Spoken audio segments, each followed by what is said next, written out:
this silver to the Lord from my hand for my son, to make a graven image and a molten image. Now, therefore, I will restore it unto thee. Yet he restored the money to his mother, and his mother took 200 shekels of the silver. You got to understand what's going on here. The son is deceitful and the mother's deceitful. The mother said first, I had consecrated all this money to the Lord. But now that she got the money back, now she only giving the Lord 200 of it. Shortchanging God.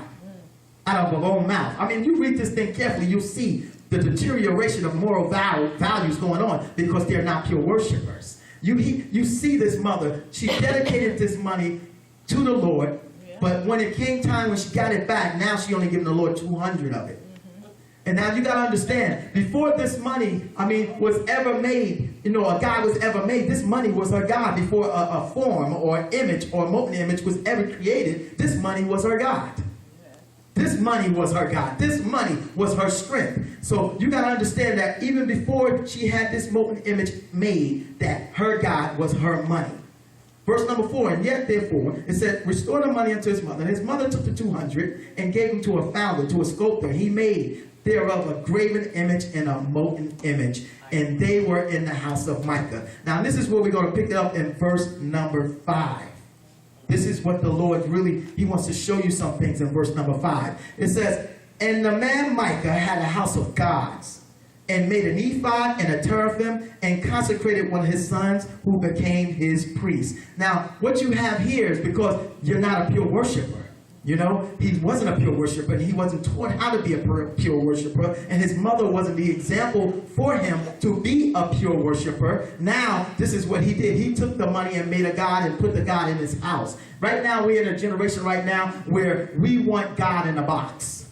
We want to make our own God. Many people don't want to serve God. They want God to serve them. So they want God to be at their beck and call and therefore their convenience. So this is what Micah has even done. He made a God, put it in his house, and then he even made an ephod and a teraphim, which is, an ephod is a vestment that has 12 rubies or certain pearls representing the 12 tribes of Israel on the front of the vest. Now when the priest wears this and the glory of God reflects off of it, he'll get instruction and direction from the Lord. So now he's even made one of these. Now you got to get the understanding that this man is from Ephraim. He's not a Levite. He's not of the tribe of Levi. So the only ones that can wear this vestment are the priests who are of the tribe of Levi. So it's all wrong from the beginning. From the very first verse, this man is from Ephraim, from the tribe of Ephraim.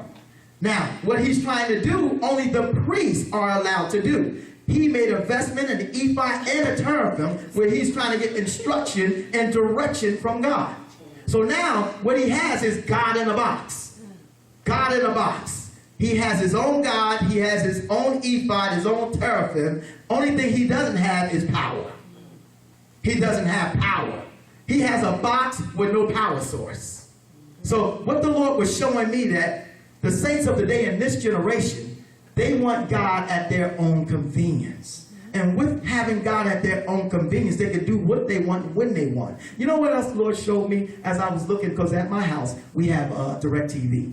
And on my remote control, it has on demand, because we have on demand. Right? So I'm looking at that, even as I'm studying this, I'm like, my God, on demand. This is how the saints want God. They want him on demand. With on demand DirecTV, there's certain movies and TV shows that are just there that you can pull up and watch it anytime you get ready.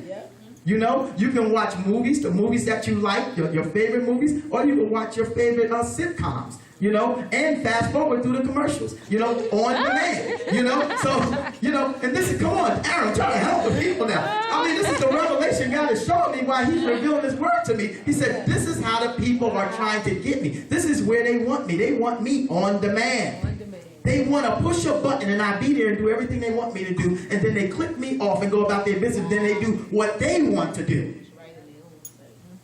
And this is so powerful. And I was like, my God, this is how the people are today. This is the generation that we're living in. They want God on demand.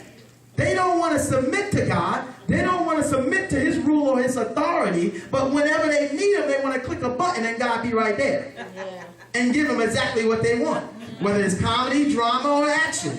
They want God to do it for them. provision, everything. Whatever it is, take away the pain, God, click you in and click you out. Take care of it, and that's it. Take away the low finances, give me more, God. Click them in, click them out. This is how the people are trying to do God. God said they have God in a box. That's what they is. They have God on demand. But the only thing with their box, yes, they have their God, yes, they have their ephod, they have their teraphim, but they have no power source. No real power. That's the ones that have a form of godliness, but they deny the power thereof. They look the part, they even say all the right things, they even dress the part, but they have no power. And that's what's going on today. This is that other generation. Yeah. There's another generation, because Joshua's generation didn't walk like this. They didn't have God on demand. They were there on their faces before God every chance they got to hear instruction from God. So you got to understand this. Listen, they want God on demand. They didn't want to serve God. They didn't want to humble themselves. They wanted God to serve them at their convenience, even as they walked in error. Even as they're doing their own thing and walking in error, they want God to be there for them. Listen, even as Micah was wearing the seraphim and the ephod, you got to know, if you're not called by God to wear that, you will not hear God. You won't hear him if you're not where you're supposed to be. Many people are bamboozled, and they think that even as they're walking in error, that they're still hearing God. They're still hearing God. But according to my word, according to what God has shown me, I beg to differ. You know, you're hearing something, but it is not God. I'm telling you, you are hearing something, but it's not God. It's not. And they can say they're doing their own thing out there. They come in there, I still hear God. I know you're hearing something, but it's not God. Listen, Jeremiah 23:16. This is what it says concerning false prophets. God says this. He says, this is what the Lord God Almighty says. Do not listen to the false prophets. They are prophesying to you. They are filling you with false hopes, and they speak of visions from their own minds, not from the mouth of the Lord. And this is what's happening. They had the part, they had the ephod, they had their own little gods, you know, they look the part, they're saying all the right things, but they're not hearing right now words from God. God said they're speaking words from their own minds. And this is what's going on now in this other generation, in another generation. You know, this generation is something else. I'm telling you, this generation is no joke. Listen, let's read verse number 6. It says, in those days there was no king, right, in Israel, but every man did was right in his own eyes, right? Every man doing what's right in his own eyes. There was no king. So what the Lord is showing me, listen, from Proverbs 29:18, he says, where there's no vision, the people perish. That's right. That's right. Where there's no vision, when you don't have a leader or a king or a judge or a magistrate that know how to get into pure worship, the people will go astray. They will run wild. You know, they'll go astray.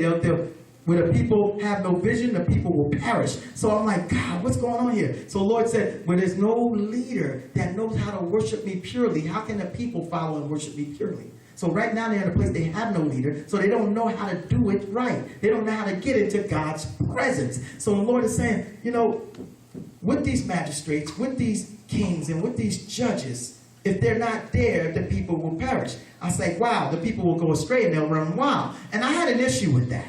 You know, I was like really stumped with that. I was like, Lord, because I see myself an apostle. We really are sold out for God. Our lives are to the Lord. Everything we do is to please him. I mean, to the best of our abilities. We're not perfect. I don't say that by any means. But we really strive to please him in everything that we do. So this is where we are in our walk with God, that we're walking in the path of pure worship. This is what I believe. Now, we're at a point where it's saying, where there's no vision, the people perish. Where there's no magistrate that knows how to get in pure worship, the people run wild and go astray. Follow me. My issue was, Lord, I'm a pure worshiper. I believe this to be so. Right. But in my house, I'm talking about my house. I'm not talking about nobody else right now. In my house, I said, Lord, if I'm a pure worshiper, then why are my children running wild? Why are they running astray? I had to ask the Lord that question. Because according to Proverbs 29:18, where there's no vision, the people perish. Is there a vision in my house? Because it seemed like my children are perishing. That's what it seemed like. I was like, God, is there a vision? You know, am I a judge? Am I a king? Am I a magistrate? Am I leading my family in pure worship? Because my house and the word is not lining up if you read it. So I'm questioning myself. Now my dilemma is, Lord, am I a pure worshiper? Or am I off? Am I missing it? Am I walking in error? I'm asking the Lord about me right now. Because I'm looking at my house. Church begins in your house. That's right. That's the first church. So this word I'm taking, I'm not looking at the people and saying, man, they off, this one off, this off. I'm looking at me. I'm saying, Lord, am I a pure worshiper? Because if I was a pure worshiper, they wouldn't be running astray. They wouldn't be going wild. They wouldn't perish. You know? So now I'm at a point, I'm like, God, it's a dilemma to me, and I'm asking God. And whenever I ask God questions like this, the Lord speaks back to me. And I heard the Lord say to me, he gave me such peace. He said, be still, my son. This is what the Lord Jesus said to me. He said, be still. He calmed my spirit down. And he said, listen, sit down and listen to me right now.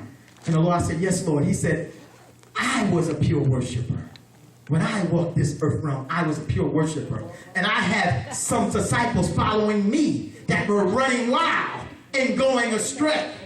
You know? So I'm like, okay, Lord. He said, I had Peter with me. I had Thomas with me. And I had another one named Judas with me. But I'm a pure worshiper. And they was going wild. They was running astray. I said, Lord, help me. Explain some more. He said, listen, Peter was with me. I sat with them. I ate with them. I talked with them. We communed together. We walked miles together. We went city to city together. Here we go. Thomas was with me. And Judas was with me. He said, Peter, even in the midst of being with me, a pure worshiper, he still took his sword and cut a soldier's ear off. That's kind of wild, don't you think? That's kind of out there, right?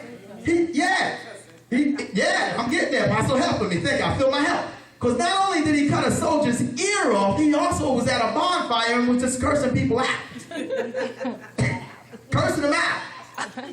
Wasn't you with him? Oh, heck no, I wasn't with him. You don't know what the blank you talking about. You know, like what? He walked with a pure worshiper. And he was going wild. Cutting people and cursing people out. Right? And even as he was a pure worshiper, the Lord said, I'm a pure worshiper, but I got Thomas with me, and Thomas don't even believe who I am. And I'm a pure worshiper. According to Hebrews 4:15, I was the only one without sin. Tempted in every area, but without sin. I was tempted in every area, but I was without sin. And Thomas walked with me every day and still didn't believe who I was. He doubted me every day. And he walked in unbelief. But I'm a pure worshiper. So I said, Lord, you're helping me right now. I said, God, you're really helping me right now. Because it was a dilemma for me. I was like, Lord, I'm a pure worshiper. Why are my children going crazy? You know, if you look at our lives and you look at what's going on in my house, you'll be like, man, they're going wild over there. You know what I'm saying? But I'm like, Lord, that's so not it. If you knew that, if you knew us, in the spirit, you know that we're pure worshipers.